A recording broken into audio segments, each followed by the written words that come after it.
રાજ્ય સરકાર દ્વારા નગરપાલિકાને 7 નવી ગાડી ડોર ટુ ડોર કચરા કલેક્શન માટે ફાળવવામાં આવી. બગસરા નગરપાલિકાની પ્રથમ સાધારણ સભા મળી હતી. બગસરા શહેરના ટાઉન હોલ ખાતે નગરપાલિકાના પ્રમુખ નીરવભાઈ ગોંડલિયાના અધ્યક્ષસ્થાને પ્રથમ સાધારણ સભા મળી હતી.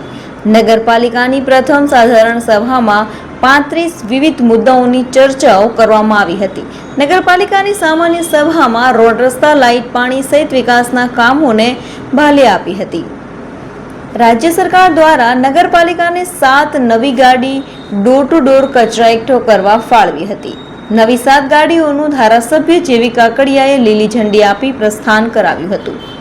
નગરપાલિકા દ્વારા 7 ગાડીઓનું લોકાર્પણ કરવામાં આવ્યું હતું. સાધારણ સભામાં ભાજપના 22 અને કોંગ્રેસના 6 સદસ્યો હાજર રહેલ હતા. ધારાસભ્ય જેવી કાકડિયા પણ સભામાં ઉપસ્થિત રહ્યા હતા. હું બગસરા નગરપાલિકા પ્રમુખ નીરવ ગોંડલિયા. આજે અમારે ચૂંટણી પછીનું પહેલું બોર્ડ હતું, જે 35 મુદ્દા સાથેનું બોર્ડ હતું. બોર્ડમાં 35 મુદ્દા સર્વાનુમતે પસાર કરવામાં આવ્યા છે. અમારા તમામ સભ્યો અને અમારી પૂરી ટીમ, અમારા ધારાસભ્યશ્રી, જિલ્લા પંચાયતના ઉપપ્રમુખશ્રી તમામ હાજર રહી અને બોર્ડનો સારી રીતે સર્વાનુમતે બોર્ડના મુદ્દા પસાર કરવામાં આવ્યા છે અને બગસરાની અંદર કઈ રીતે વધારેમાં વધારે વિકાસ કાર્યો થાય તે રીતના આયોજનો કરવામાં આવ્યા છે અને અમારી ટીમ કાયમી માટે તત્પર રહેવાની છે.